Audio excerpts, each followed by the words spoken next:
Hello, welcome to the Leading with Integrity editing studio. It's that time of year now in the UK where it gets dark, it gets gloomy. So I'm wearing a hoodie. I've got a large hot coffee with me, and we're going to dive into some of my favorite moments, the highlights, if you like, in the last 4 years of the podcast as we celebrate today reaching 200 episodes. So you can watch along with me. We're going to look at some of the reviews and kind words that we've had about the podcast as well over those years. And I'm not going to lie, it's been a bit of a difficult episode, this one, just because there's 198 episodes, not including the 2 today. And I've really genuinely enjoyed every single one of them. So picking out the highlights, in inverted commas, I've actually really struggled with. You've heard me say that before, I'm sure, when I did that clip show for Boxing Day last year. So I'm sure you don't have a lot of sympathy for me. But anyway, hopefully I've been able to pick a few clips and a few old episodes that you maybe haven't heard before or that we've not covered a lot. In fact, I've gone all the way back to year one, the first 6 months, the first half a dozen episodes that I ever did. There's clips in this episode now that I've not heard since I edited them some years ago. So I may have some thoughts on those as we go. But either way, hopefully it's a bit of fun, something a bit different, and a nice precursor, a nice bonus to hitting the 200th episode, which will be coming out, if all goes well, in about an hour. So, let me get my headphones on and we'll dive into the edit.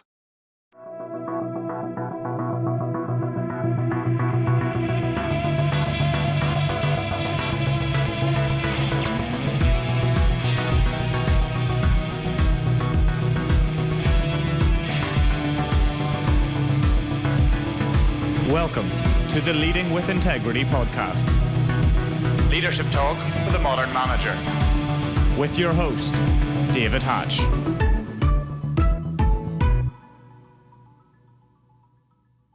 Okay, so this first clip, I believe, is from episode 3. So this was with my very good friend, Ben Porter, who is at the time was a freelance wedding photographer and in fact is still today a freelance wedding photographer. So it's obviously going well for him. And an odd fact about Ben and I've known him about 25 years now. But before that, when we were very small, little babies, our parents were neighbours. So we've kind of been in and around each other's lives for our entire lives, which is a bit of a weird one. But anyway, so let's play the clip. What is your favourite or the best thing about what you do? That's a good question. I think in a lot of ways it goes back to that whole being there on the happiest of days. You know, it's just a great thing. Every conversation I have with a client tends to be really positive. There's no lack of good things to be said. Everyone's excited. They're just looking forward to seeing what you do with capturing the day. And I adore my handover sessions. So when I have finished the job, I will tend to meet with my clients and show them their images. And I love being there for that because it's that first time they're looking through the memories, as it were, of their wedding and what they get to keep. Because at the end of the day, when you've got married, there are three things you walk away with: a bit of paper, some rings, and the photos. Everything else is very fleeting. It tends to... What about your partner for the rest of your life? That's a pretty big one as well, surely. Of course. But as a couple, the things that you take away are the rings, the paperwork, and the photos. So, you know, it's worth investing in them in that way.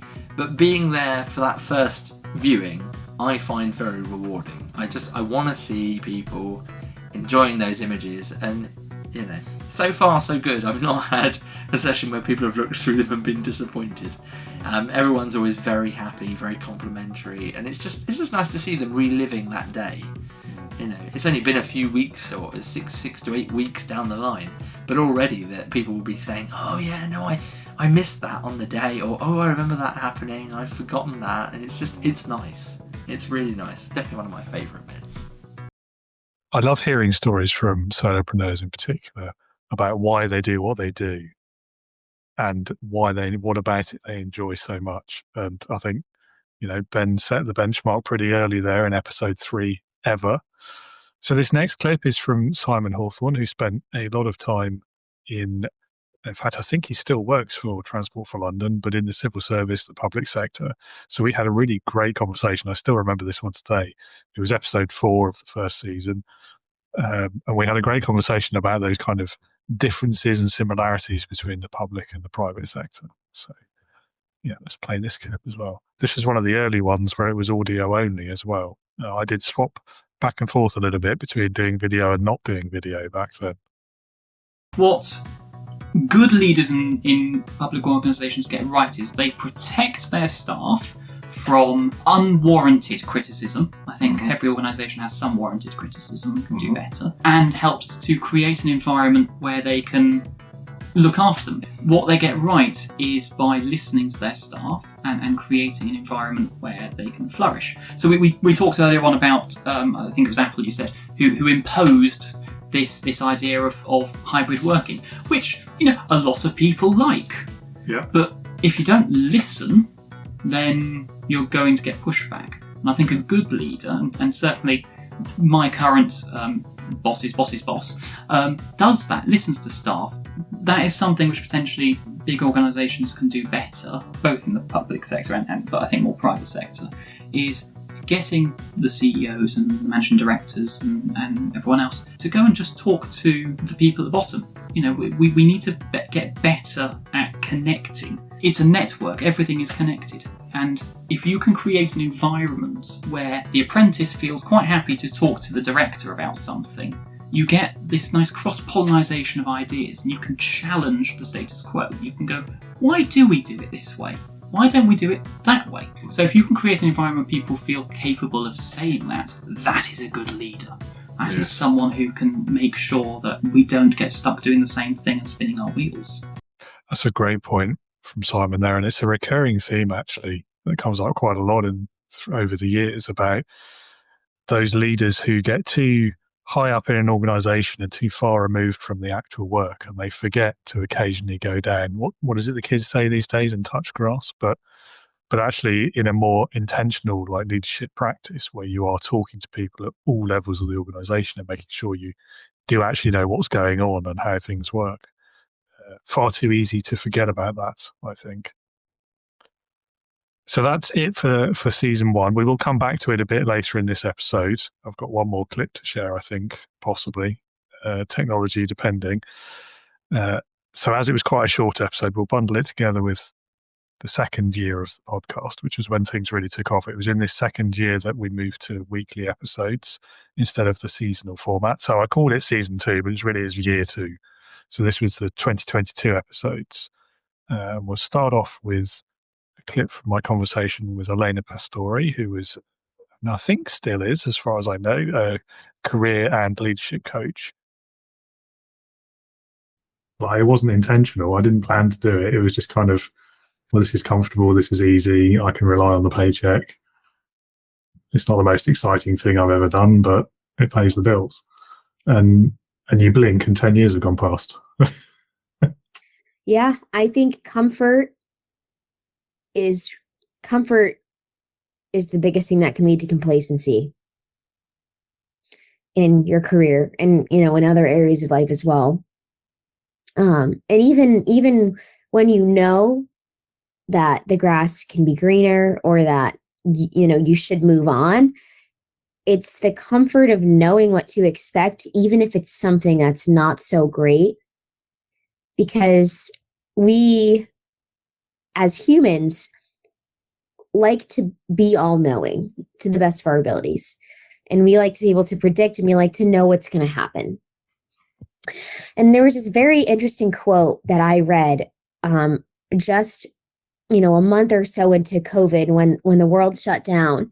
And it said, it might have been an HBR or a New York Times article or something, but it said, there's a certain level of predictability in this world. The sun will rise, the next day will come, and so many other things that we believe to be true or would exist that COVID just totally pushed to the side and said, nope, not today. And I think based on this article and just my own thinking is that we try to predict or we try to understand or find reasons because we find comfort in having the answers. And, and that goes really deep. And I think that that is a huge reason as to why do we stay with what's comfortable when we know it's not the best? Because it's predictable, because we know what to expect, and something else might be worse. This might not be so bad after all. It's funny at the beginning of that clip where I talked about blinking and 10 years have gone past. I sort of feel like that with this podcast and with my business. I feel like I blinked and now I've been in business for 6 years this week and 4 years on the podcast as well. It's funny how time seems to get faster the older you get. I'm not going to dwell on that though. So the next clip, this is actually episode 13. So this was before the one we've just heard. But this was with Greg Offner. And I think he was the first professional speaker that I had on podcast. He does all kinds of brilliant. I've been following him ever since. And I love watching the clips from some of the talks that he does and seeing ever growing audiences, it seems, that he speaks in front of. But you can definitely tell that he was a pro based on his sound quality and his microphone setup and everything, which was way better than what I had at the time. But anyway, let's play this next clip. There's a guy named Mark Bowen who studies body language, and his work fascinates me. It's about looking for incongruence. Where is there incongruity between who you usually are and then how you show up this one day? It's those little cracks, those little breaks of who the real Gregory is or who the real David is that comes pouring out that we go, I saw that. And we latch onto that when we see it in a leader, when a leader sees it in their people. I wish that weren't there though. I wish that more people were bringing just who they are into the conversation. And we feel it when we're getting authenticity from somebody and we're really connecting with them. There's I hate to be like, frou-frou, but it's like there's a vibe that you just pick up on someone. It's like, that's you. That's the real you. That's what I want to see more of. I love that, getting to see that of people in the piano bar. It led to some sales calls, right? Because I had the jobs at the same time. And it was always funny that, of course, the little alcohol's involved. Yeah, so given. But sometimes the person you met at the piano bar, who then you met in a business setting, is like a totally different person. And you're just like, wow. How tough must that be to camouflage? I mean, I know how tough it was because I did it for a really long period of time, but it was always fascinating to see it in others. I feel like we were a little bit spoiled with that explanation of authenticity there and such a great example from his career experiences too. So this next clip is from episode 23. So again, just before the Elena episode that we heard just now. But I chose this one because the guest, Belinda, had some really interesting experiences, but this particular clip was such a great story about how leaders take on board feedback or don't. And given how difficult it must have been for the leader in this story as well, it was quite a good story. It stuck in my memory and I thought of it almost immediately when I started putting this episode together. I saw a leader that received some very confronting feedback in their 360-degree responses. And basically, it was a leader that had very low emotional intelligence and almost zero self-awareness. Basically, they found themselves in the position that their entire team had indicated that it was terrible working for them and that they were very unhappy.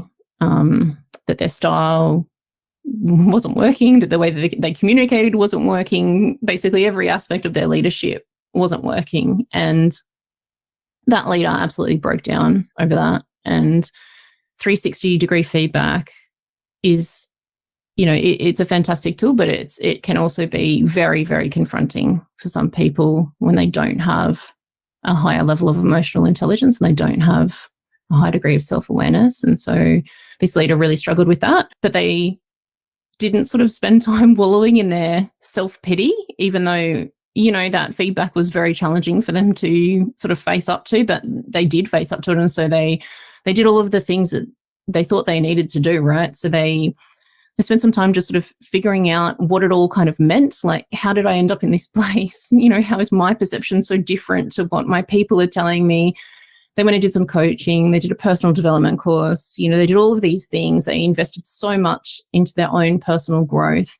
And they did something that I think is really admirable. And they sat down with their entire team, as a collective, and they thanked them for their honest feedback. And they were honest, and they said that they found it extremely confronting, that they felt very upset that is, the result of their leadership.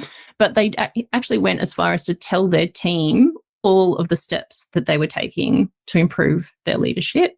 That degree of honesty, and I don't know that everybody would feel comfortable going to that sort of extreme, but that degree of honesty and being so upfront about wanting to change and how they were changing really helped them to rebuild trust in a team that was absolutely suffering. They saw the effort that leader was putting in, and it absolutely changed that team and turned that dynamic right around. Such a great story, that one. The next clip almost needs no introduction. Always one of my favorite guests, one of my favorite one-to-ones at networking as well. Hard to describe him. Mr. Rory Berry, the Lego aficionado, the staff retention expert, the campaigner against the miserable old semi-drunken Christmas party, in inverted commas, that so many offices get wrong. See also the David Brent version of The Office. Always great energy talking with Rory. We always have a good laugh. And actually, it's been far too long since I last saw him. So this might have to be my reminder to hit him up for a drink or something. Anyway, so this clip was actually from his first appearance on the podcast, episode 28, back in 2022. And I think we released this one in the run-up to Christmas as part of my annual daily episodes for a week of Christmas insanity, which I'm trying to cut back on this year. It is a problem I do have, I'm aware. I've often been heard to say, and I say it all the time, inspiration fades under the perspiration of doing. It's easy to get inspired. How many people go to a seminar, a conference, a motivational speaker, and they go, yeah, we're going to change everything. Then they get back to the office the next day and Mrs. Smith phones in with a complaint and Billy from down the road has an issue, and all of a sudden everything's gone out the window, back of the head, ears, and nothing's changed. Whereas when you've got that accountability and that support, and sometimes, as I've said to clients frequently, I believe enough for both of us today. You've just got to trust me, because they might have absolutely lost belief in the process, or themselves, or something's happened, or a scary thing's happening. So like, this is terrifying heart moments. This is the right decision. We've agreed this. Yeah, I mean, it's the same with, I guess, any kind of big change management, especially when you're looking at culture and personalities, perhaps, and the human side of it. It's the key, as you say. It's in the longevity, it's in the accountability, and you've got to, a year at least. Yeah, I mean, the classic example for me is, I think back to, we used to do the company away days. It's like the boss knows that somebody's not happy, so we're going to have an away day. Everyone will get a meal out. We'll have some inspirational chats for a day, and everyone will feel better. And then inevitably what happened is you're back in the office the next day, nothing's changed. Or there's a new beanbag in the corner, or a new house plant on a shelf somewhere, or something like that. And it's exactly that problem, isn't it? And trying to get past that, which obviously is what you do day in, day out. So I don't need to tell you about it. but I think that the other thing is, if you are, I call it conscience washing because it's just the descriptor I use. But the staff know when that's happening. Like, everybody knows that we're all going out because Jimmy had a whinge. And so they're trying to buy us with this grub. Like, people aren't stupid, as much as on occasion people want to assume that people are stupid. The staff know what's going on when things like that happen. So if it's properly executed, properly communicated, and then the staff receive it in the way that it's intended. If it's just, right, compulsory, everyone's coming out for this thing, and we're going to have fun. Okay, well, I'm already not having fun because you told me I have to have fun. I do enjoy that clip. It's fun to reminisce and have a whinge, as Rory says. So this final clip from season 2, 2022, was with David Hollenbach III. Now, this conversation, again, it was very early on in the podcast journey. It has always stuck in my memory because he was so open, honest, transparent about his experiences with things like PTSD and working in the fire service, but also like in a positive way in taking it forward, in applying leadership lessons and talking about why he does what he does today. It was probably one of the earliest really meaningful conversations that I remember having about things outside of just like leadership. You know, the book started off as a leadership book. I started writing it in 2010 after the death of my brother. And it was something that I was very passionate about, leadership development. And I felt like I could add some value to that arena in the fire service. And I was writing this book for years, and I would put it away because I would get frustrated, and have that imposter syndrome. Like, who would read this? I really, you second guess yourself, and I haven't really achieved anything worthy of somebody reading my work, and that was nonsense. I had achieved quite a bit, and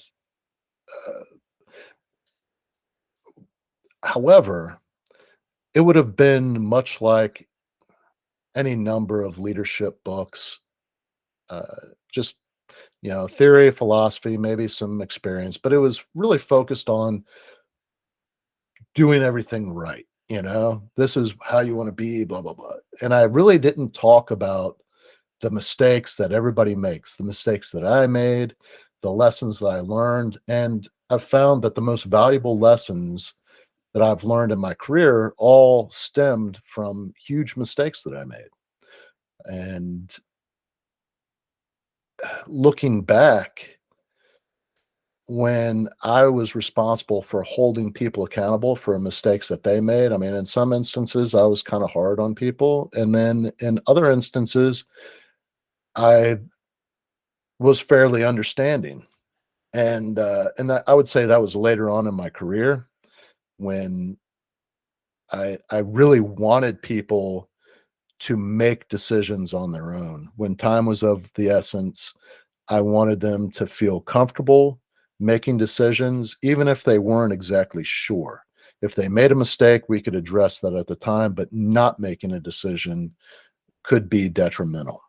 Such a great example there of the importance of self-reflection, but also being intentional in your practice of leadership.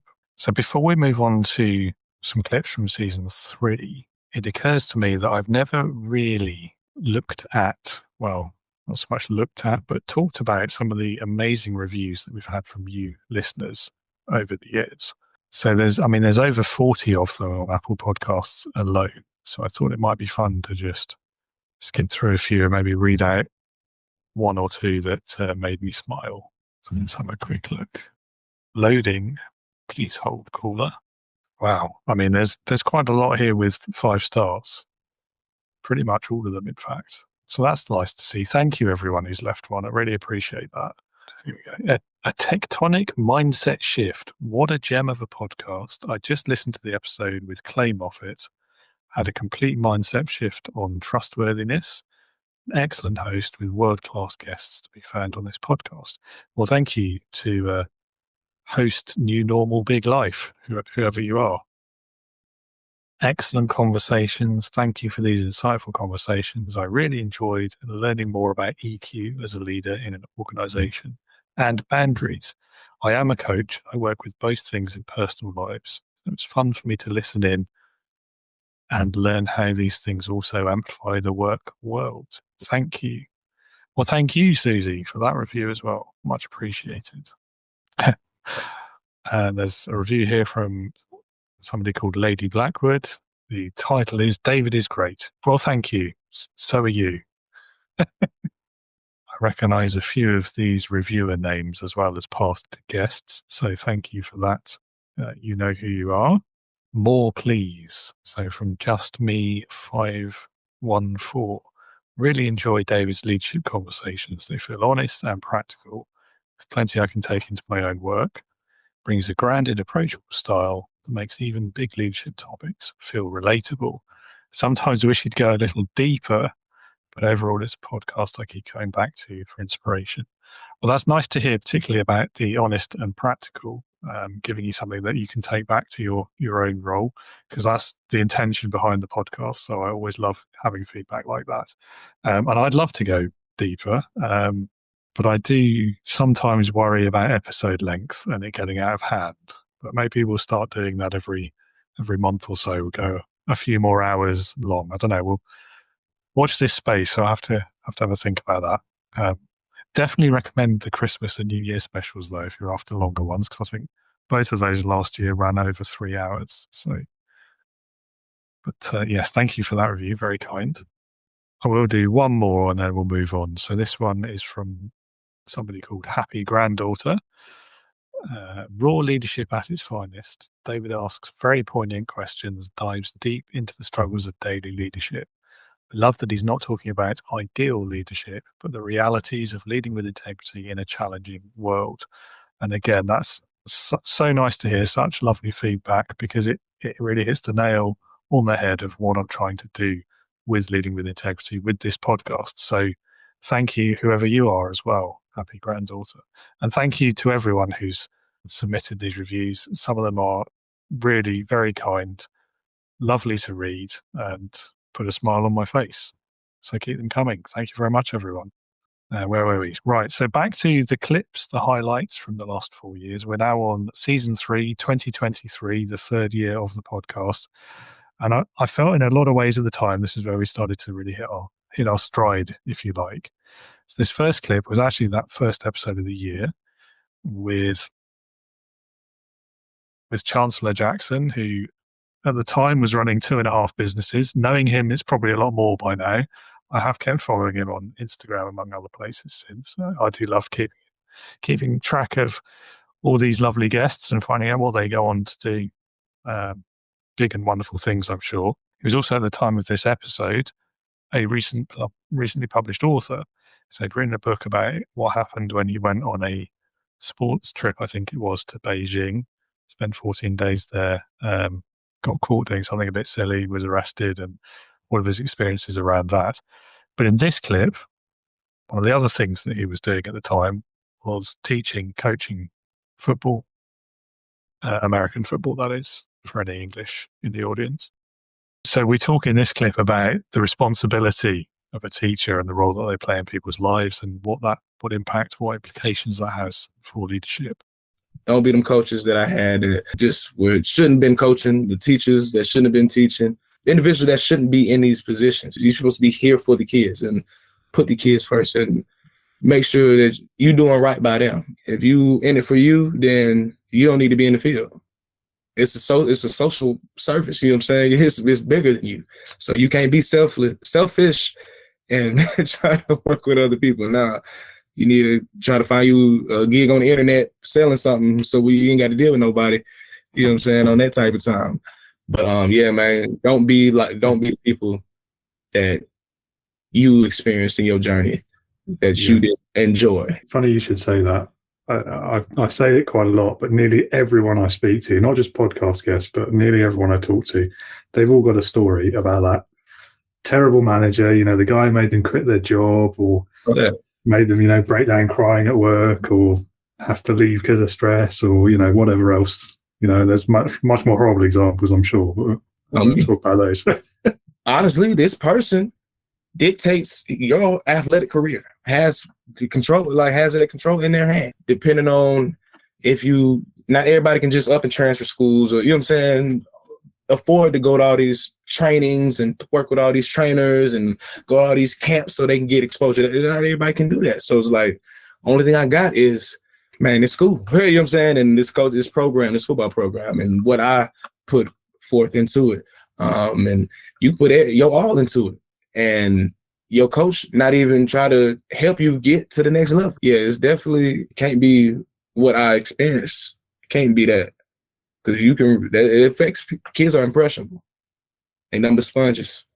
And everything that they go through up until they're 18 years old is a piece of foundation that they're laying.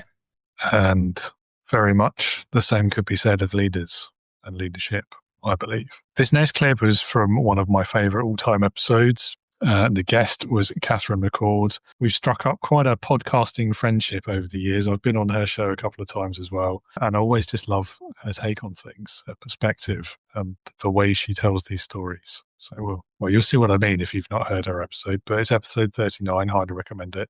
I believe Catherine also came back for a Christmas special or two. And until very recently had the perhaps dubious honor of holding the craziest HR story I've ever heard award. But sadly has recently been toppled. Tune in on Friday if you want to hear the HR story that finally toppled Catherine off the top of that podium. So earlier in my career, very early on, is when I first kind of leadership positions, I was training. So I have several neurodiversities, including obsessive compulsive disorder. And I was training somebody with what he liked to call extra fun ADHD, meaning he was kind of far along the spectrum of ADHD. And I had come into a company that was opening up a new division. I was building it out for them. And I was allowed to kind of poach all the people that I liked best. So I took him from my husband's team. My husband worked for this company, superb manager. And he said, you're great, but you're not the right leader for him. And I was like, oh, I'm going to show you, I got all sassy about it, So I bring him over and I'm trying to train him. And I am just losing my mind. I'm pulling out every trick I know. I am failing miserably. I am frustrated and he's frustrated. And so I finally swallowed my pride and I walked into my husband who had been training him and had been very successful. And I said, what is happening? Here's everything I've done. I said, I'm failing. What's going on? And he kind of laughs, just gently, just kind of to himself, and smiles and gets up and says, come with me. And he walks me in there and he looks at the guy and he says, okay, so where's this that we used? And he did that. He goes, are you doing this like we talked about it? He said, no, I didn't know if I was allowed to, blah, blah, blah. He said, okay. So he did that. And then he said, now what else do you need? And the guy told him. And so we set everything up that he needed. And my husband turned to me and he goes, did you ask him what he needed? And I was like, oh. because it had frustrated me because we just had conflicting neurodiversities, right?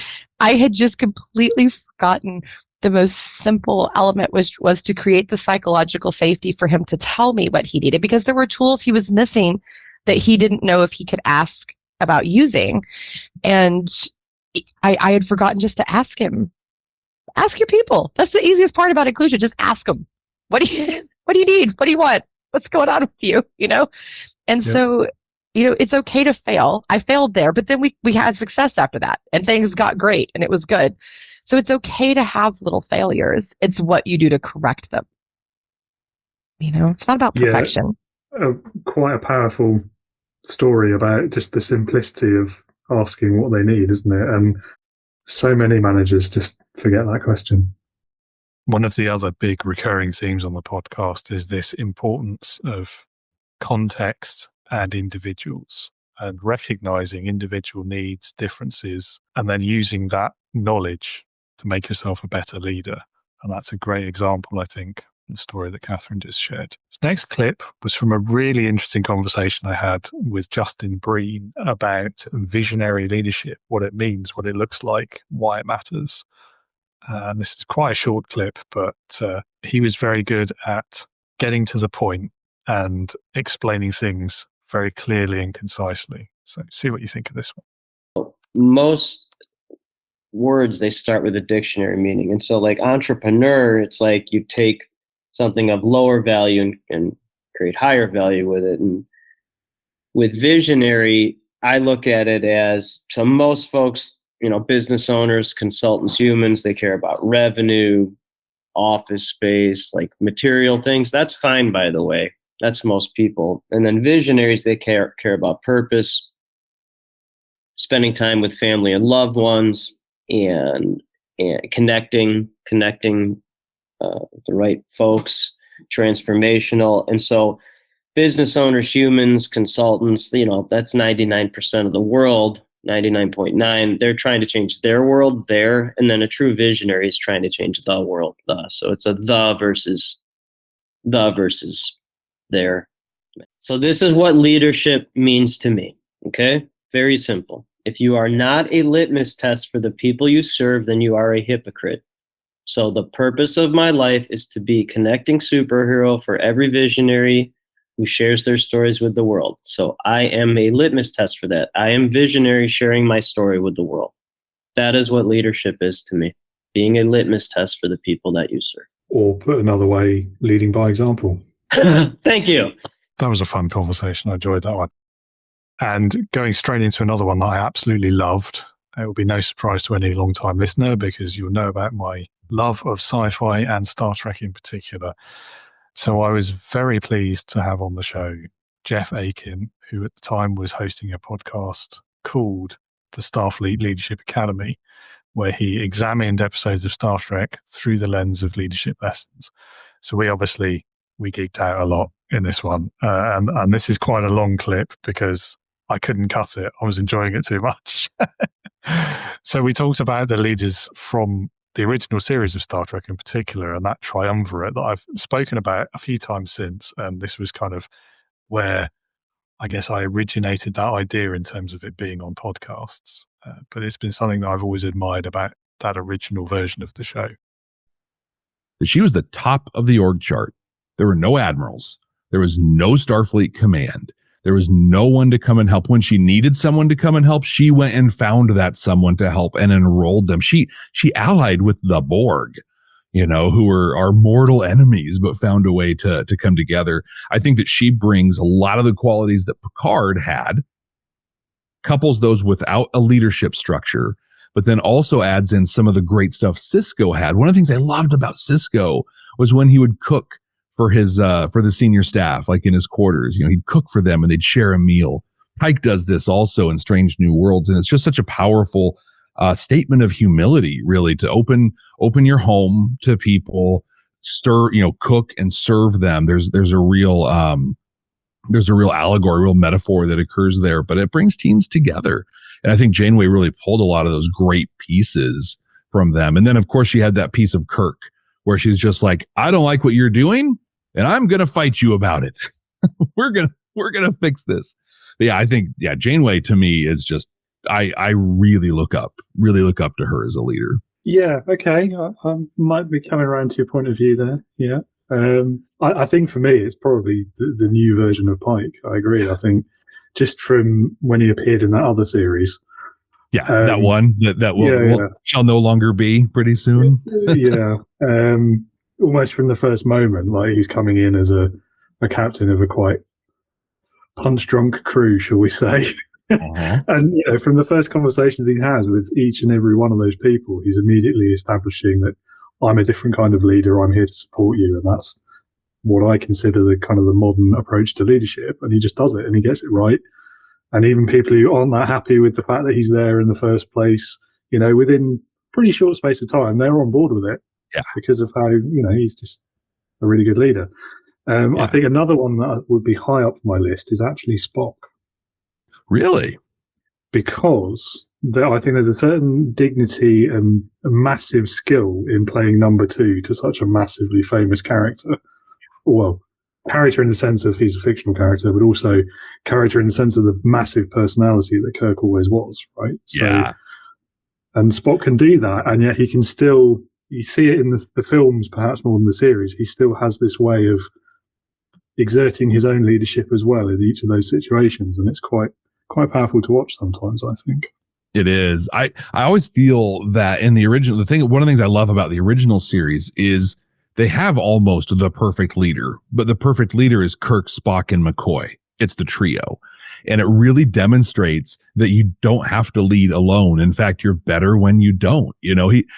Just think about it from the diversity lens. He's got, this doctor from the South who's just, all charm and whatever, but is very pragmatic and just says things how they are. And then this cold, logical, much more emotional than he lets on to be, individual who just looks at things through that lens. And then Kirk, who's got the gravitas and the charisma, to go and lead.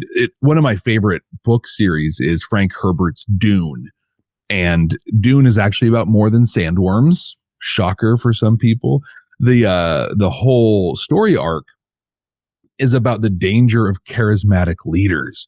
And I feel that Captain Kirk, Spock, and Dr. McCoy are the great answer to that, where, yeah, we should be afraid of that person with the silver tongue who's saying things. But if they're surrounded by really good people giving counsel that they're listening to, then sometimes you need that charisma to deliver the message, to get people to do the hard things, but to know that it's backed, in a really good way. So I love that leadership trio that we get out of the original series crew. The original series sometimes gets a bit of a bad rap, doesn't it? Because of perhaps the traditional gender roles and some of the womanizing that is perceived to happen, whether you agree with that or not. But for me, it was never about that. It was always about the relationship between those three characters of Kirk, Spock, and McCoy. So, yeah. Exactly. Yeah. And it's also important as we watch older television, and this is just me on my soapbox for a minute, but it's important that we don't only watch older television, movies, music, plays, whatever. We don't only watch them through the lens of today. We're much smarter now. We're much more compassionate. We don't understand people still, but we understand them more. And it's like, I actually had someone, that quote from Balance of Terror about not having room for bigotry on the bridge. Someone got really upset with me once, and they're like, well, there's no room for bigotry in his quarters either. There's no room for bigotry, period. And I'm like, yeah, I agree 100%. But again, in 1967, they weren't there yet. We had to say no room on the bridge before we could say no room at all. And so I think that one of the original series' biggest flaws, like you said, is the way that they portrayed women. But also one of its greatest strengths was how they portrayed women, by putting them in quasi leadership positions. They did put Uhura in charge of the Enterprise in the animated series. When it went to cartoons, they gave her the shot, but that wasn't happening on TV at all at the time. And it's important that we remember that and then look at the track record since. Did they get better? And during the Rick Berman era of Star Trek in the 90s, honestly, women were still portrayed pretty terribly through today's lens, but a little better than they were in the original series. Take that to today, and we have, women captains who are kicking butt. Women are portrayed in what we can look at through today's lens as a really, really great way. I wonder what we'll look at it, though, in 30, 40 years from now, how we'll look at how either women or different people were treated in what is now modern Trek. We're always on that journey. Yes, I do worry sometimes what the future bigotry will be, because there's been a new one for each generation, hasn't there? And I wonder what we're going to get in trouble for in 30 years. We're really good at finding that new thing. I hope that thing in 30 years' time will have nothing to do with podcasting, because I'll be in serious trouble if it is. Anyway, next clip was a guest called Olivia Gamblin, and she is an AI ethicist. And it was really fascinating digging into the kind of the duality, the problems, and the opportunities with AI, but also like how best to use it ethically.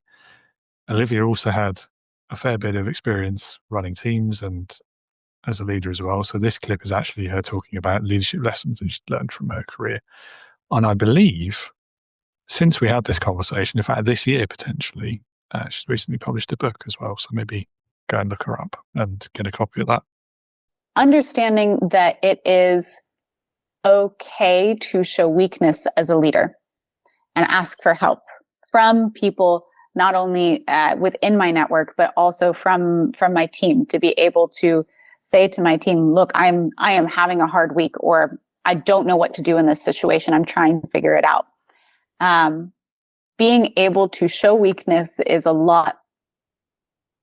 It's a bigger strength than I realized. There was a long time that I spent focused on, I have to always be strong. I have to always have the answer in this scenario. And all it did was just trap me in my own box and fear constantly of, I need to know all the answers and I need to know everything. And this pressure that I was putting on myself. But when I learn, and I still haven't fully learned the lesson, I always default back towards, I need to be strong. But how I've learned to actually have moments of that vulnerability and show the weakness, I'm always surprised about what comes back. I'm always surprised about the support that comes from my team, or the creativity that comes from my team, or within my network, the encouragement and advice and support that comes from being able to say, look, I'm struggling right now and I do need help. That's been the hardest lesson for me to learn, hands down. Yeah, I can certainly empathise with that one. I think it's a sign of the changing times to an extent as well, isn't it? Because I'm not sure about you, but certainly when I started my career, any sign of weakness was a cause for loss of respect. Yeah. Not just as a leader, just generally in the workplace. Yeah. That has changed now. It's the opposite now. If you're not willing to be a little bit vulnerable and authentic, is the buzzword, isn't it? And be more honest about yourself, your life outside work as well, and how you're feeling about something, if you're stressed, if you're having a bad week, all that kind of thing.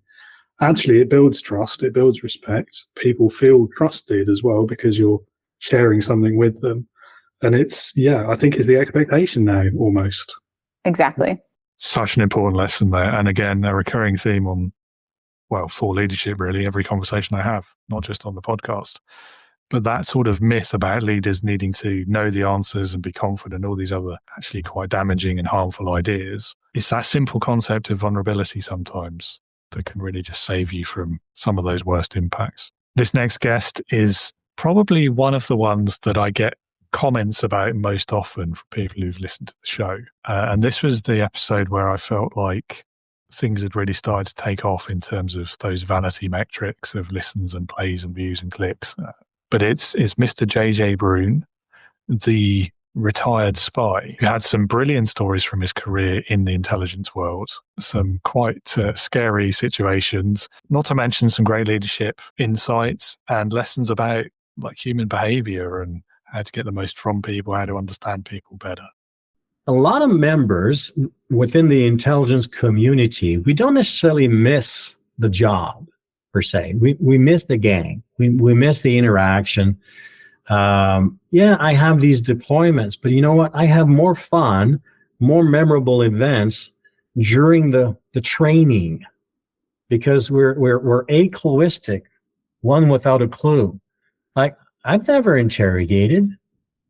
It's not something that I go through in high school or university to learn.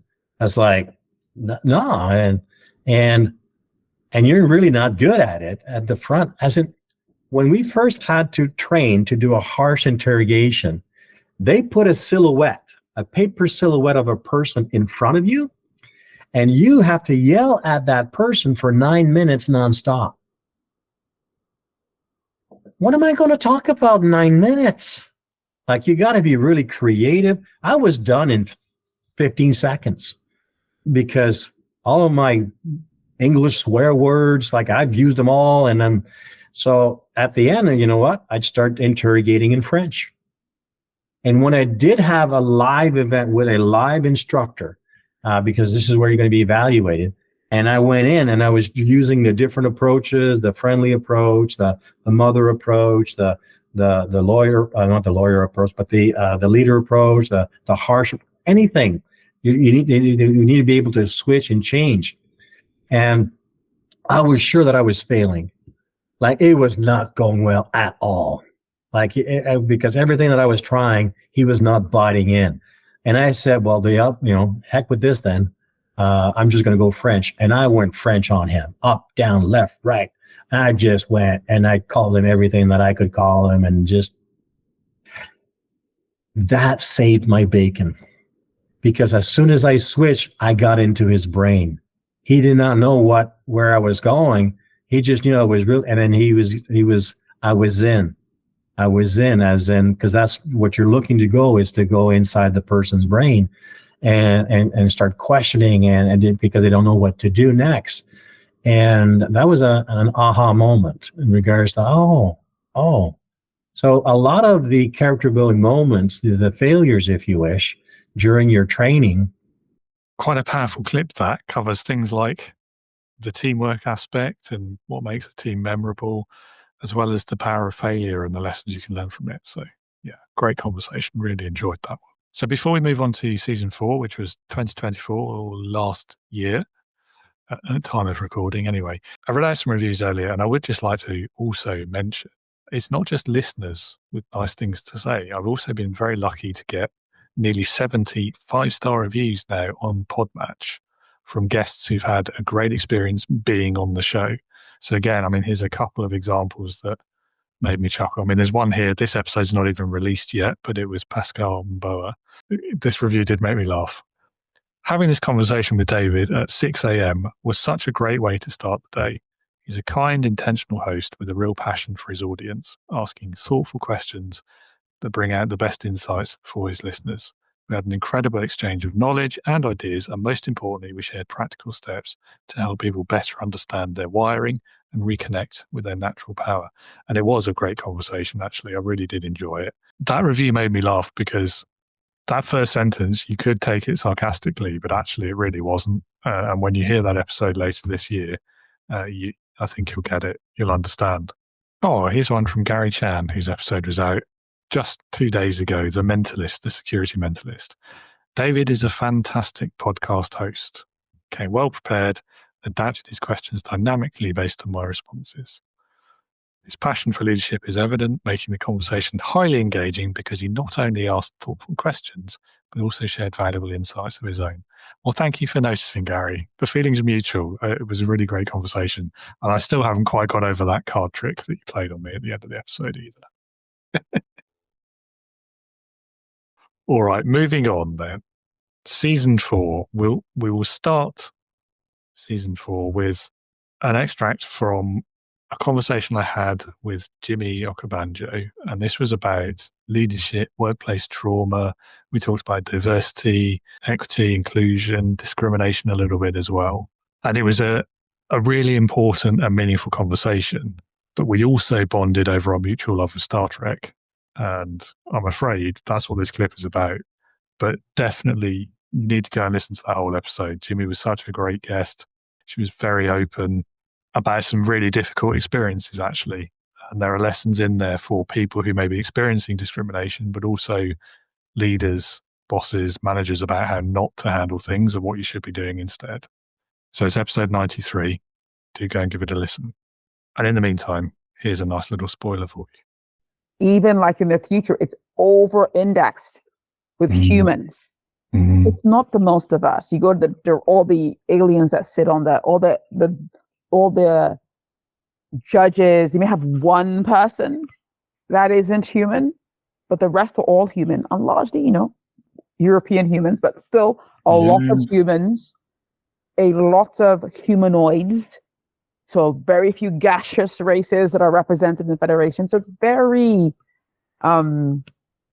it's a very human-centric organization, professing to be, no, we're very inclusive, but they're actually not. Yeah, that is true. And I mean, the irony there again is that Star Trek as a TV series has been various decades fairly groundbreaking in terms of It has been. diversity and representation. But then, yeah, you're right. I mean, the way they portray it is. I mean, I suppose it's catering to the audience to a large extent, isn't it? I don't know if there's any aliens watching Star Trek. There might be. I like Who would know? I like Star Trek, but it comes down to it's my favorite of all science fiction properties. But it's something. So I like it when aliens call them on that, because sometimes they will be called on the fact that they profess this, but they're not.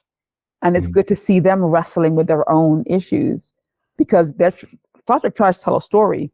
And the more they can be self-aware of the fact that, I mean, granted, we know the reason why they're humanoids is budget. It's a financial, it's a financial issue.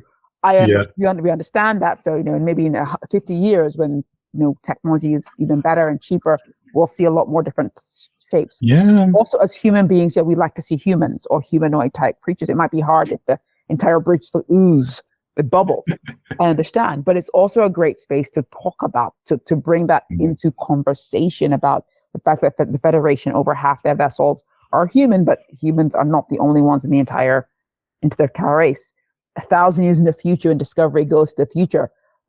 The president of the Federation, the head, is still a human. Like 1,000 years, you still haven't got a non-human. But the leader of Starfleet is human, but the president of the Federation is Bajoran Cardassian. So we've got some diversity going on there.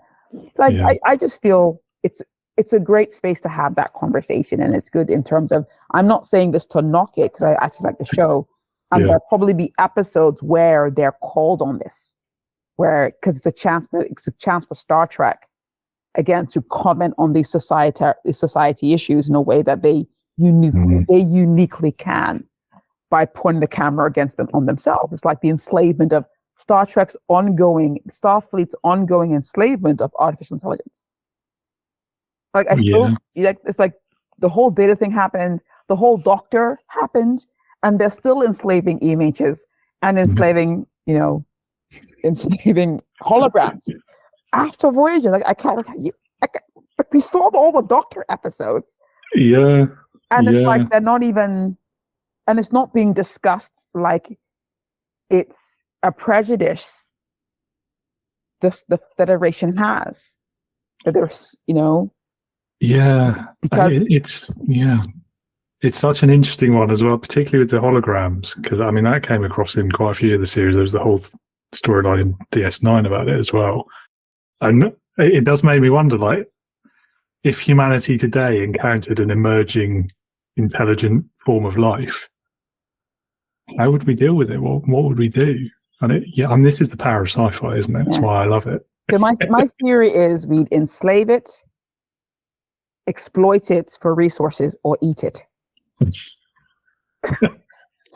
pretty much it. That's the human thing. Can it produce something for us? We can make it go work, or we use it as itself. Can we use it as itself to build something for us? And can we like truffle and inevitably we'd probably fight a war over it at some point as well. Definitely. Okay, so I've got to ask you then, given you have an engineering background and you're a Star Trek fan, who is your favorite Star Trek engineer? Oh, that's I love them all. So it would be, I have my top three. I'd say Roxanne Dord, B'Elanna Torres, absolutely, hands down. I just like that she was able to keep that ship running when there was nothing. Just like, sticks and stones, like, and not even her ship, right? So B'Elanna Torres, Jordan LaForge. Jordy was just great. Again, flagship captain. Went from helmsman to engineering leader. And then Billups from Lower Decks. Billups he's a lot of fun. He's a lot of fun. He is good fun. Yeah, I agree. Yeah, interesting. I like that you've already got in your mind immediately the top three as well. You didn't have to think about it very much. Yeah. And now I'm kind of sad that Lower Decks is over again. I still haven't watched the last ever episode of it. I've been kind of holding it because if I don't watch that last episode, then the show isn't over in my mind. I know that's a bit mad, but anyway. So completely changing topic. This next extract is, again, it was one of my genuine favorite conversations with Afghanistan and Special Forces veteran William Yeski. The whole episode was, I guess, a summary of his book, but his experiences over there as well. His thoughts on leadership, his lessons from those quite extreme environments about what real leadership looked like. And then this clip, he talks quite a lot about the people and the team as well. It was such a good conversation, this. Again, and I've read his book as well, and it is really, really good. So I highly recommend both of those. So the biggest leadership lesson is, I mean, you can't do it on your own. I mean, with anything, with any working team like we had over there, but I mean, translating even to creating a project like this book, you know, I wouldn't have been able to do that without them. The publisher came out and was like, you know, in the initial talks and everything, they're like, hey, can you supply us with 30 good high res pictures? And I'm like, yeah, sure. Not a problem. And what they didn't know is, like, at the time I had, you know, 5 grainy Facebook pictures and was like, all right, how am I going to do this? And that's really how it all, you know, started coming down, is they put the accountability on me once they started showing up and once they started bringing stuff forward. Like, you know, all of that stuff that you see on social from the last year, that was all them, like, bringing it out and saying, hey, like, this is what I have, you know, if it will help and it'll help bring the story forward, like, do it. Or the guys that I had to sit down and interview. There was a bunch of them to where I would not be able to get that picture. And I know for a lot of them, that's a tough thing for them to do, is sit down and open these traumas back up. And quite honestly, though, for all of us, it ended up being good for a lot of people. You know, not just me, in the way of slowing down enough to kind of really process some of this. I kind of noticed afterwards that, you know, in writing some of this, there was some chapters where tears are just streaming, to where I'm like, where is this coming from? Because I've always been able to talk about it, but it was really slowing things down enough to really, I guess, come to terms with everything that had happened over there. And it was like, man, you know, we share these burdens together, though. And, you know, in doing so and in moving forward together and whatnot, I don't know, it's just been a really good experience, you know, and seeing them, you know, at the launch event, you know, down at the Airborne and Special Operations Museum. That was, man, if there was anything that I wanted to make sure of, it was not to screw up that event. Yeah, it was all about trying to make it special for them. But, like, again, we work off of each other, like, having them there and seeing them there and, like, hey, that they support you and that they're behind you after all this time. And, like, really, some of them have memories that are contrary to what's in the book. You know, and that's not a dig on anybody or anything either. It's more of a perception. And then also realizing that in these instances of high stress, is a lot of people don't realize that, you know, as a human being and stuff, we're designed to work together. We literally, in these type of situations, sync up. It's weird, you know, but I mean, that's part of what pushes you together in these high moments of stress, and why, really, quite honestly, you can call any one of those guys. You know, I can call them up and they're there, and it's almost like you guys never left each other. You know, you're still, you still have that same rapport, and they're still just willing, you know, to open up about certain things. Or if you have an ask, you know, they're willing to do what they can in that instance. It's pretty amazing. And then moving into the next clip, this is from episode 105, which fell within the International Leadership Week series that I did last year. So episode 105 was with a former school superintendent, educational leader, Ray Lauk. He was also a comedian, did a stand-up comedian course. And there's a whole series of stories that he shared. This particular extract is about what it was like coming out late in his career, having been a closeted gay man in education for most of the 80s and 90s. But yeah, really powerful story, really very memorable episode, hence making it into this very episode as well. And that's one of the interesting things that I'm learning about in my research, because I've got some superintendents who were administrators, or at least they were well into their careers in the 80s during the AIDS epidemic. And one of the people that I interviewed was fired just for being seen in a gay neighborhood. And of course, we've come a long ways from that. And not to get too far off the question, but I do remember my first principalship. I was hired on whatever day of the week it was, and the superintendent said, "Tonight you're going to come to the board meeting." And there were the other principals. We didn't know what we were doing in the closed session, which was private from the public meeting. And this was in 1993. And the superintendent was shared with the board that we had one or more children in the school district with AIDS, not HIV positive, but with full-blown AIDS. And because of the confidentiality, no one could know who they were, which school they were in, which classroom they were in. So you can imagine at that time, again, still early 90s, there's this fear legitimately about AIDS and how it's getting transmitted and what can we do and how are we going to catch it and all that stuff. And you could have been a teacher with one of those children in your class and not know about it. But that was fine, because what we learned was it didn't matter, because you're not going to catch it in a school. We had all the training on universal practices, which was basically, if there's a body fluid, don't touch it. Well, guess what? We never would touch it anyway. I mean, we've been teachers, elementary teachers. Why would you? Yeah. with all sorts of body fluids.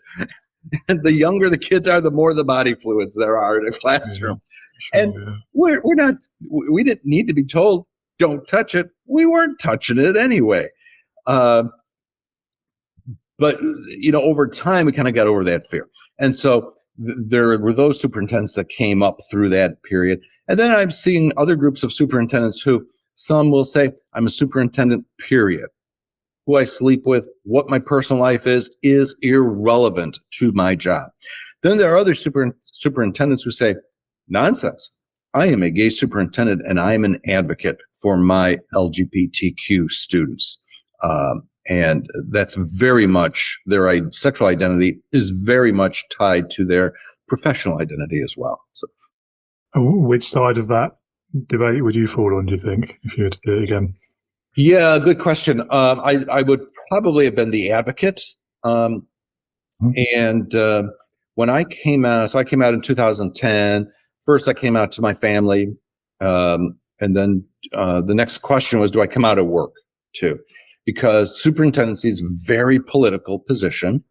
You start making decisions, and there's always somebody on the short end of the stick on any decision you make, someone who's disagreeing with it. And so I first came out to my board, and I had a wonderful board president. She was a retired first grade teacher, just a lovely person, very supportive. She understood the role of the Board of Education, which is governance, and it's not running the schools. It's making sure that the schools are well run by the superintendent. But I called her up and I said, Lynn, I've got something to share with you. Do you mind coming in to the office when you've got a minute? So she did. And I told her, and I sat her down. I said, Lynn, just want you to know that I'm gay, and I came out to my family just over the holidays. And she said, oh, thank God. I said, well, it's an interesting response. What's that about? She said, I thought you were going to quit. so the gay thing is really nothing. There's not much else I can say after that clip other than thank you again, Ray, if you're listening, for sharing those stories with us. I really enjoyed hearing this next clip. Of all the episodes I've done so far,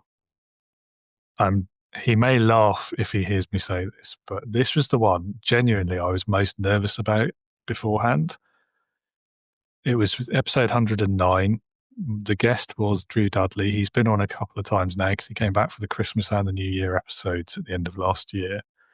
And I think we started to form a nice little friendship. You know, it's been great getting to know him, but I knew about him before the episode. It's one of the things that launched his current speaking career was a TED talk he gave, which blew up on YouTube back in, I think it was 2010, 11, 12, something like that.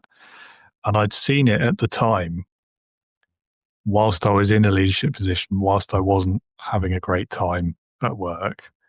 And his whole approach to leadership back then just really spoke to me. So having known about him beforehand, I reached out to him deliberately to just as an off chance, not expecting a response. And someone from his team did reply. He did agree to come on the show, and it was one of the best conversations that I've had in my life, I think, to be fair.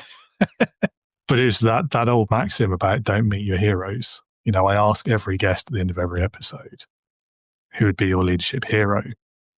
Drew would definitely have been on my list before I met him, and doubly so now that I have met him. So this is a short extract. This isn't the bit where we talk about everyday leadership so much, because I wanted to pick a different clip because I feel like I've overused that other one. But definitely go and listen to this episode. Catch last year's Christmas and New Year's episodes as well, because he's just one of those speakers that is thoroughly enjoyable to listen to. So it's easy to see why he is so great at what he does and why he's having every success. And I wish him every greater success as well. Like when I go and speak to high school students or college students, I'm trying to put myself out of business so that I don't have to talk about this with adults, right? If we can get them when they're young, I'm out of business because by the time they get into the corporate world, there's no need to talk about this stuff anymore. But it'll be a while before I can put myself out of business. Well, I mean, that's one of the tests of leadership, isn't it? Making yourself redundant. That would be the hope. As I said to you, I just lost a leader in my organization who I'm only this week realizing he left on Friday, was an essential part of what, like I knew he was an essential part, but you don't truly realize the hole that someone can leave until they go. And I also think that it's important to let them know that. It in the afterwards sort of be like, I knew how what you did mattered and impacted my life and our organization, but it's once you were gone that the following insights emerged. And I think they have the right to know that. I think that'll empower them for their next job.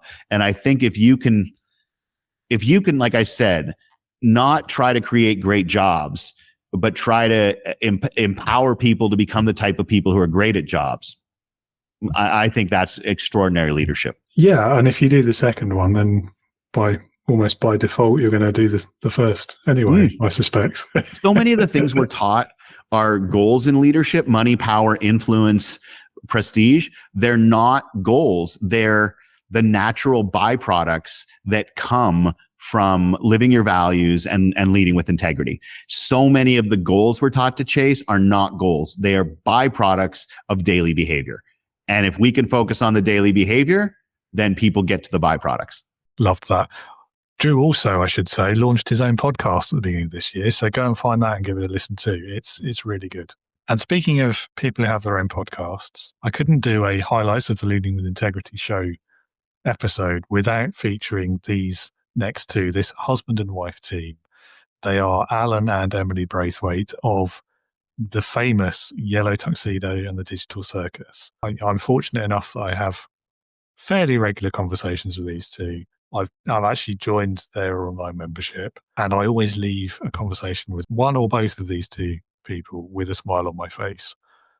So I couldn't not include a clip from their episode, really. Episode 111, Small Business Leadership, Life as a Funpreneur. As a married couple where you don't have any other income, start a business together. Have you ever regretted it? No. Was it difficult at the beginning, or?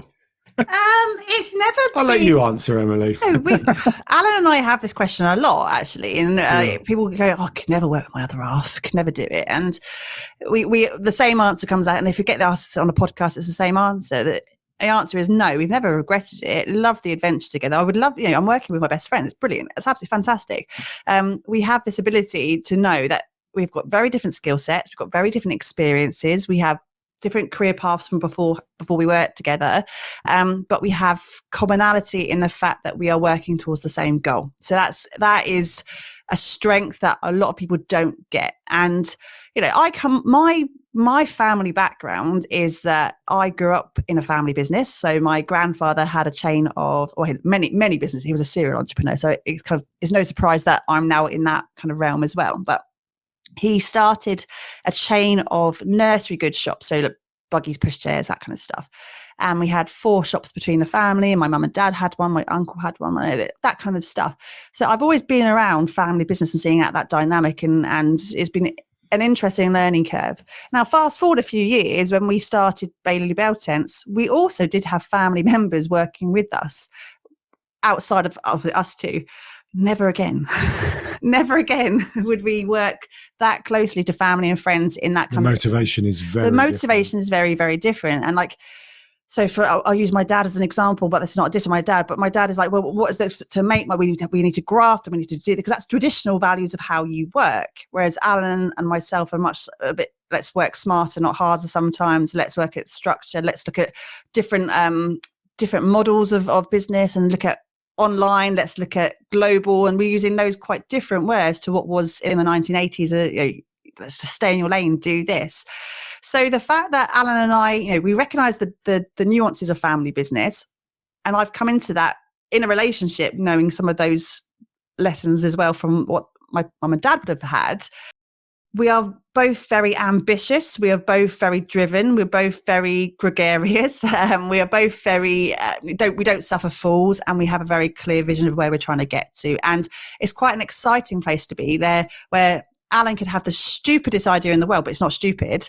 And I will sit back with a cup of tea and go, okay, lay it on me right now. Normally you belittle me on Instagram stories about my ideas at 6 a.m. I draw the line when I'm coming down at 6 a.m. in my dressing gown, and I'm an early riser. And he's literally go, right, go. And I'm like, oh, just let me pour my morning coffee first, darling. So, and I will then reply, well, we don't win the day by doing that, darling. Let's go.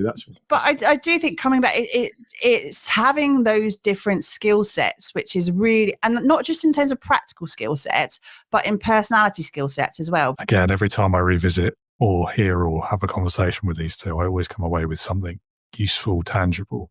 Such a great reminder there of valuing yourself and your skill sets and knowing your own strengths and playing to those. So the last clip that I will share from last year, from season 4, if you like, of the podcast, was my conversation with Sabine Gideon.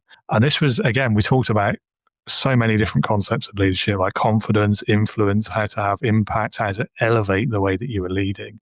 And actually, towards the end of the conversation, Sabine had almost started to become my coach as well. So it was good. It was enjoyable. It was educational. And I've picked a clip, not quite at random, but it was a good clip, I think, to summarize some of the insights of the conversation. If you have a sponsor, that you have a sponsor, because you need someone advocating for you in those rooms that you're not. And then, of course, you want to make sure that you have someone, I like to call them the super connector. And so the super connector is that person in the organization, or it could be outside of the organization, but they know everything. They know where the dead bodies are. Like, they know how to work around people's calendars. They know schedules, right? So you want to have a super connector in your corner because, let's just say you have a project that's being delayed, or you need to have a meeting with a leader, right? You trying to get through spending time doing all of that on your own, it's probably going to take more time than necessary. You can pick up the phone. You can send an email, build that relationship to help streamline that and make it easier for you to get done what you need to do. And then the last thing that I would say is, don't assume that everyone on your team needs the same thing from you, right? Again, this is an identity shift. And every single person on your team, whether you're managing 1 people or 50 people, hopefully you're not a brand new manager managing 50 people.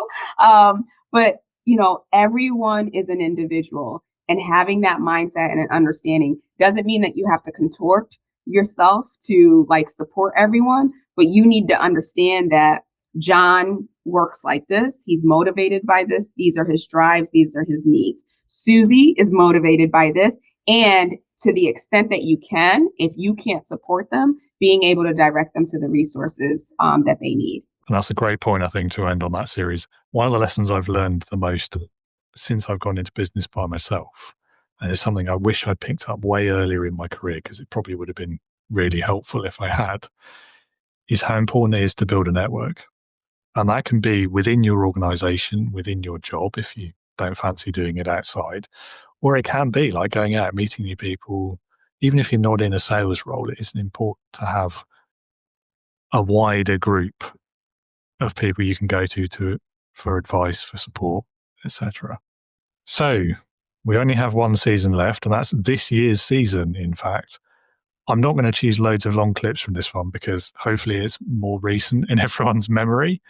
But there are a few of my favorites from this year that I did want to revisit quickly. So I'll just pop these clips in back to back. I won't give any commentary on them because, as I say, they're fairly recent. They're from this year.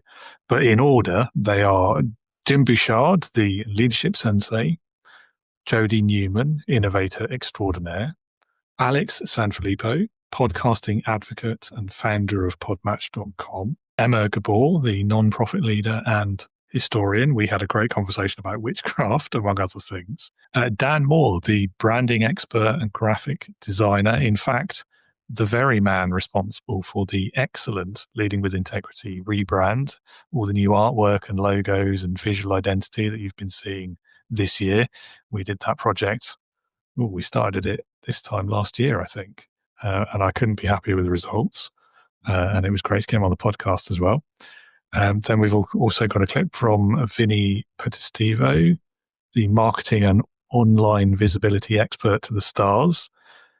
Then the wonderful Lindsay Burden, coach, optimist, and generator of boundless enthusiasm.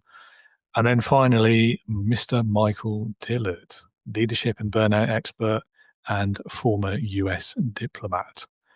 And I will going to stop after that in terms of, well, most of the clips, but certainly for this year, for fear of just copying in every single episode I've ever recorded. Otherwise, I did say at the beginning I struggled with this one, but hopefully it's been a useful set of clips to revisit so far. But it certainly has been tough to condense down and pick favorite moments. It's like trying to pick a favorite child, I guess. Yeah, almost impossible, hopefully. There's a lot of confusion. All these philosophical debates have to start with some sort of clarity of the words we're using, right? We have to define our terms, get our semantics clear. I believe strongly there's a lot of confusion between the words manager and leader, right? Mm-hmm. Management and leadership. Admiral Grace Hopper said it so well quite a few years ago. She said, management is about things, leadership is about people. I don't know that anybody's ever said it better than that. Now, both are important, right? You've got to take care of business too. But think about what your business is. Your business is the people, right? If you're not taking care of your people, you're not taking care of your business. And if you're not taking care of your people, they won't take care of your business, right? That's proven over and over and over again. As of this year, we've reached the highest levels of disengagement in the workplace. Quiet quitting, what do they call it now? Revenge quitting. People that are sitting there purposely not doing anything, right? Because they're dissatisfied, and usually with their leadership, with the leadership direction, the way that they're being led or not. So that's really important. Now, at the same time, if we look at it that way, leadership has nothing to do with rank or title or position. You are a leader, whether you want to be or not, whether you think you are or not. Regardless of whether I wanted to stay on the path I was on, and I could have probably happily stayed doing what I was doing pre-financial crash of sort of 2008-9 for the next couple of decades, quite happily, the market thought differently. My client, my sales pipeline, because I was doing ID generation, I was paid out of either a marketing budget, biz dev budget, or R&D. They were the first buckets of cash to shut. And so my clients, we still want to use you, but we cannot pay you. So, and without the flexibility to go, oh, okay, now I'm here. I didn't design to be here. Let's face it, I don't want to be here, but I'm here nonetheless. So there are always choices and there are always options. And it's having the flexibility to go, okay, so what do I keep hold of? And what do I change? And if you have that options thinking, so if you have the flexibility to think divergently, like, here's a challenge, let me think of 20, 30, 100 ways I could solve this, and then make a decision about which idea is going to serve me and my business best. If you can do that and have that flexibility of thinking, you can navigate your way through. If you've got the one idea and you're clinging to it like a life raft, and that life raft is deflating before your eyes, there's only one way you're going to go, and that's down, submerged. I wasn't doing more work, I was doing less, but I was pouring more into equipping others that were working directly under me and teaching them to do the same. And that's ultimately the only reason I got into the C-suite, is because I learned to do that, and it was from him. Before that, I had really plateaued for quite a few years. I was stuck at that senior director position because I wanted to be seen, but that didn't matter anymore. What needed to happen is me equipping others. So to me, that was the best experience I've ever had being led. It was someone teaching me to lead leaders. And that will forever stick with me, is how I want to equip others as well, in anything, in podcasting even. I think it speaks a lot as well to like the prevailing corporate culture, doesn't it? I'm sure it's true in the States. It's certainly true here. But what we measure leaders on, what does leadership performance look like? And I think the fact that you were so surprised that someone, in my opinion, got it right, that says a lot. Sure does.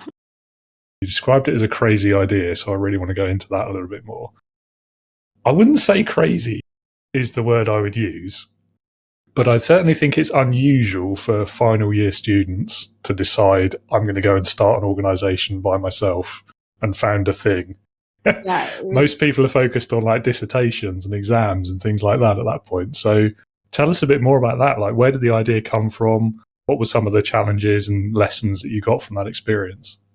Actually, the idea was very funny. It just popped into my head one day to the next. I was in not a very fun period in my life. And I think subconsciously I was looking for like a creative way out, a way that I could entertain myself and maybe, escape my reality, to put it very bluntly. And so, I just kind of went for it. It was it was just a very simple decision. I thought of it. I thought it was a great time. It was also COVID, so we're on lockdown. And so I was like, well, actually, how about a community? Let's build a community. People need it. So it was pretty straightforward, really.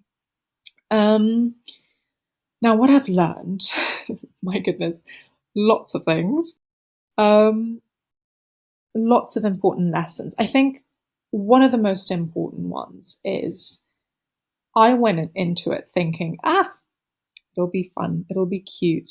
It'll be easy. Yeah, no. I think entrepreneurship, or just founding your own thing, is actually really hard.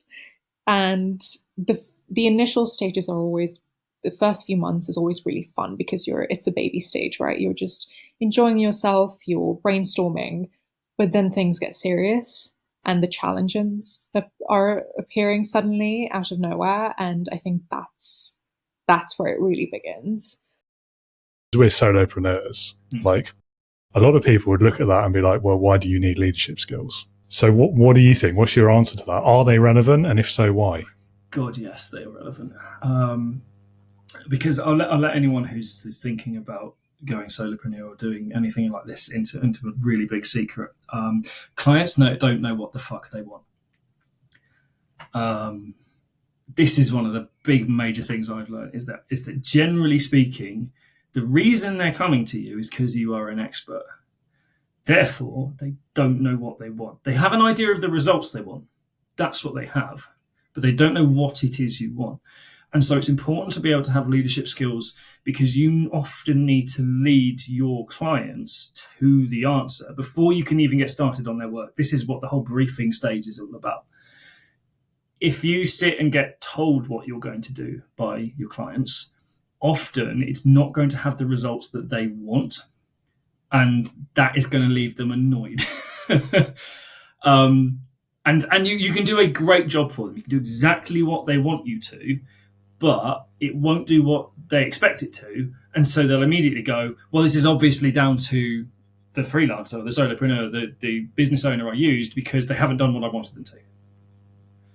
So your job is to be able to lead them and help them come to an understanding of what's going to help their business most. I've done myself out of sales doing this because sometimes people come to me and go, I think I need a rebrand. And I look at it and go, no, actually, you need something different. Because it's more important that they succeed than it is that I get money in my pocket, as far as I'm concerned. Discovery starts when you find yourself, and how you find you matters. Not just where you are and what you're doing and who you're doing it with and what you're saying and the words that you're surrounded with and the energy that you're surrounded with. But how you find yourself matters. Sometimes there's like an external event that needs to happen for you to find yourself, that could be, I was brought up Baptist. That could be biblical. If it's biblical, you better be careful because if you don't know the answers and you don't know, how to, if you're looking out to find yourself when you're on the inside and you're looking externally for answers and it becomes biblical, those solutions usually are walk west, build an ark, or to be honest, I don't know, isn't the ultimate healing isn't good. Ultimate healing looks like 6 feet under the ground. So I don't want to be ultimately healed, please. I need to come up with some answers on my own. And then I need to just step day by day with integrity into what I want those footsteps to look like, what I want those foot tracks to look like, where I want that destination to be.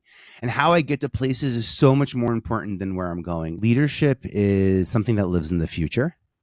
And the more prepared I am for a conversation today, the more of a leader I look like. And what I mean by that is that leaders have town halls, leaders have meetings in the future that are locked in so that that there's going to be a conscious conversation to support this energy and action that's happening right now. So I think that it's really important to have events in the future. And it's sort of like, I come from an industry of what's next, on television and in media, yeah, congratulations, you're the lead in this film. So what's next? And you're like, what's next is I'm the lead in this film now. So but that's what people always want to know. So next, leadership is answering that next. And then I think leadership is also, it's people skills. If you're spending a lot of money hiring new talent and retaining talent and keeping your audience and keeping your employees, then you should probably take a look at your leadership skills. Because I think there's lots of people out there who would love to start a business, who aren't yet ready or aren't yet brave enough or haven't yet found the courage. They love the opportunity to get to do the stuff that the rest of us are doing all the time, the networking and the marketing and all those things. And a reframe is so important. It works really well, but what if it fails? But what if it doesn't? What if I don't make any sales? But what if you do? And I've had that with clients before and they were like, well, I haven't made any sales yet. Yet. That's the word, yet. When's the can't close? Which is a phrase I don't like either, but we use it for now. When's the can't close? Oh, in 2 weeks. You've got 2 weeks. You get to promote this for 2 weeks.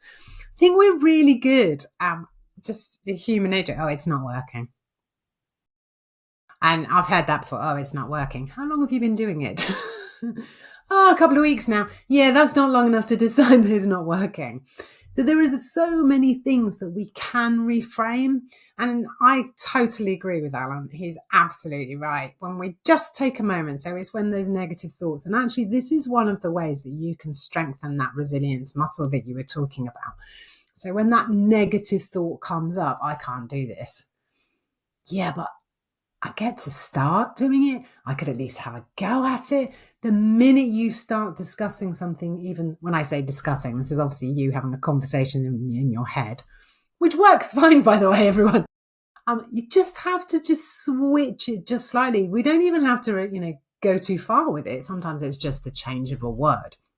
But when we can do that, that's what starts to build that resilience muscle. Oh, it didn't work, so I'm not going to do it again. Oh, it didn't work. I'm a failure. Okay, be curious.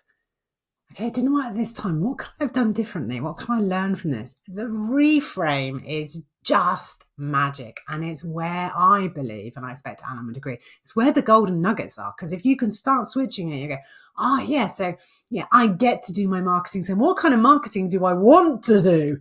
Suddenly everything feels different. And when we shift that energy, whether life, business, leadership, just shift it. I get to lead people. Where do I want to lead them to? I get to do this. How do I want to bring these people with me? How do I want to encourage and inspire this next generation of leader? And you can use it in anything. I'm all over that. Alan is a genius. Let's not tell him I said that. Yeah, he probably won't listen to this. Probably. I bet he does. You know he will. Yeah, it's not like he's the most frequent liker and commenter on this podcast or anything. It's almost certain that he won't see it. I might make a clip out of that bit just to make sure he really does see it. Absolutely. Come on, Alan. Come and listen.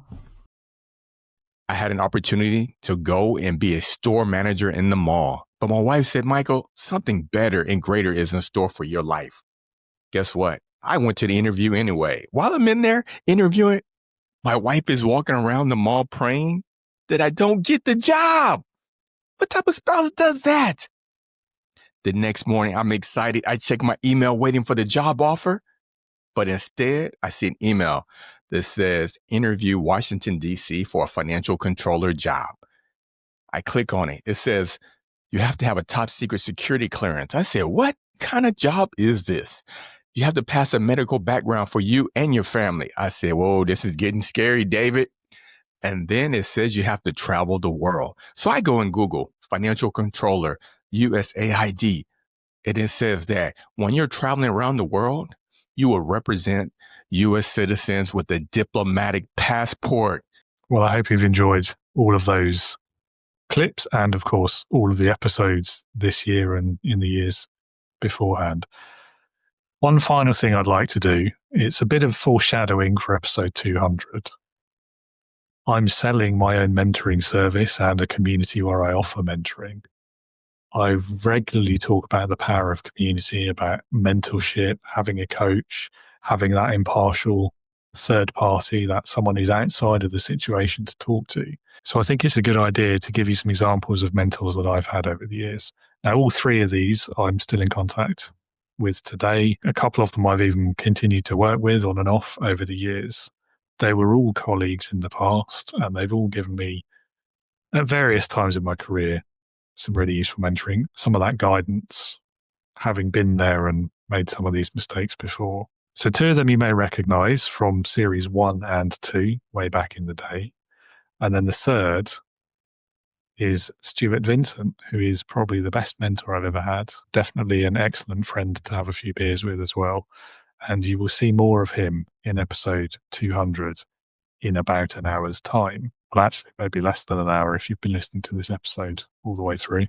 So firstly, it's Jonathan Sumner, who at the time of this interview, back in early-ish 2022, I think it must have been, he was running a brewery as a social enterprise.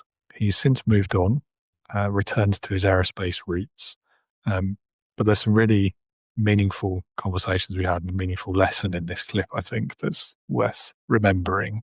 There was always this social enterprise dynamic in the background anyway, and a desire to make the business the type of business of the future that was in business not just for profit but for purpose. And it was about us giving us a chance to focus on what that purpose should be. I'd been running a really amazing project in Africa, working with smallholder coffee farmers, helping them deal with the impact of climate change using satellite-based technology, and it transformed me. I'd learned a huge amount. Firstly, I fell in love with Africa, the most amazing place. I'd travelled so much of the world, but the one place I hadn't been, or the one continent I hadn't been, was Africa, and I really discovered how amazing it is there. I also was brought to understand that those most affected by climate change are smallholder farmers, whether they're farming coffee or other crops. They're the ones really suffering from the impact of climate change, and it made me want to do something about it. And I realised that there was a great African tradition of brewing local beers, largely using grains like millet and sorghum. and millet is the magic grain. Millet is the grain they should be growing because it grows so well in areas hit by climate change, particularly arid and semi-arid areas. And I began to form this idea that maybe we could help smallholder farmers by developing a commercial market for millet in the brewing industry. And that kind of put the purpose together for us about Citizen Brew. Purpose and profit, not just profit anymore. That's the business of the future. Absolutely. I think that, what you were saying about the projections always being overly optimistic, I think that's true of every entrepreneur and every business owner ever in the history of the world. And you know what? I'm a marketeer, so I've always been on the creative side of business. I've never served my time in the accounts department or in finance. Sorry, I thought you were going to make a joke about creative accounting there. So. Yeah, well dodged. No comment. But it's funny, I've taught myself to use spreadsheets. I've taught myself to do financial models. I've done all of that, and I get quite proud of myself in that I can put a financial model together. Yeah. I struggle so hard to make it conservative enough. Yeah. And I'm sure every entrepreneur does that, because your instinct is to say, I have to be able to do this at least, don't I? I really think I should be able to achieve that. Yes. And then you try and shave it down and be more. And then, of course, the red ink starts appearing in your bottom line, and that's scary, because then you think, well, that's just admitting failure, and so you put it back to the black. The reality is life, and the world out there is not going to be as kind. So, hard lesson. Yes, it is a tough one, isn't it? Similar experience, but I guess in the opposite direction for me. I've had to teach myself marketing. Oh, that's easy. No, spreadsheets are easy. Marketing is not. Oh, look, none of it's easy, is it? Let's be realistic. Well, we can be honest with each other. Yeah, none of it is easy. Fair enough. Business is not easy. Fair enough. But, if it was easy, it would be a lot less worth doing. Yes. Yeah. Then secondly, it's my conversation with Paul Majmada about how to launch your own space company. So this clip was actually his leadership hero, bearing in mind this was back in 2021, maybe early 22. I can't remember exactly, but the answer he gives might place it. For those of you who are football fans, you can probably date it better than I can. So this one's a bit of a tricky one. It's meant to be. You can go through, and it's depending on your knowledge of history, mine being a little bit weak, but there are so many leaders that you look at, and equally, when you look into them, when you read into them a little bit more, you find out the warts and all side of it. So I think it's tricky for anyone to be a particularly perfect leader. So that being my excuse for not giving somebody necessarily, but what I will say is that person I was impressed by, and whether or not this stands the test of time, but I'd say Gareth Southgate I was impressed by this year, not necessarily because of the results. Right, England made the final of the European Championships, and some of the matches were pretty dire during the tournament. And after watching one match, I swore I'd never watch England again. But I think if I take that outside of the sheer playing context, and did we win? No, we didn't win. But have we improved? Have we been a lot better than we have been over all of the years I've been watching football? Arguably, yes. But I think for me, what I was impressed by was the way that he seems to have taken, what is, the England football team was always a bit of a sideshow of celebrities and wags and, national newspapers building people up and knocking them down. He seems to have taken that out of the mix and taken the ego and personality out of the team. The team very much seemed to be a bunch of guys that like kicking a ball around, that wanted to play football with each other, and for a nation to a certain extent. To me, for him to change that culture, dealing with people that get paid, £300,000-400,000 a week. They have their agents telling them they're the best things and doing this. You've got the national newspapers saying, why haven't you picked that player? Why didn't you pick that player? And, why is he doing this? Why is he doing that? To take all of that and actually seemingly just get a bunch of guys to run around, kick a football, do reasonably well, and then actually deal with the highs and lows of the tournament. Some of the highs of the great goals and some of the great games that we played, and then down to the crashing lows of the guys that missed the penalties in the final, but then were supported by their manager and their teammates post-match, with all of the social media reaction and the words that came out of the manager, the way that he addressed that and took people aside and spent time with people, and in the background he's working with those players and managing their expectations and helping them through the difficult times. I know we only see a certain part of it, but I was just impressed with the way that he's changed what seems to be a bit of a toxic publicity culture into what football should be, is just people playing sport, excelling at a sport, doing well and working as part of a team. And then finally, of course, a quick bonus clip to foreshadow episode 200, actually taken from a behind-the-scenes test recording we did before the full episode, but it's some thoughts, some conversations with Stu Vincent, my mentor and friend. It's interesting, like you were saying earlier about it was pretty much like 38 years, but one job, more or less. But actually it wasn't, was it? You moved around fairly frequently, I reckon. And actually, like, you compare that to the private sector during that era, where people would just literally do the same job for 30 years. Yeah. In a way, you're probably quite lucky. Whereas, these days, people change their job every year, don't they? It's like that's why I loved it. That's why that's why I absolutely loved it. Going from working one of the first live aircraft I ever worked on after training was a Britannia. Oh, cool. It was a Britannia. Yeah. Second, VC-10. Cool. Third was a Belfast. Nice. I then go out to the Persian Gulf, to a place called Madeira.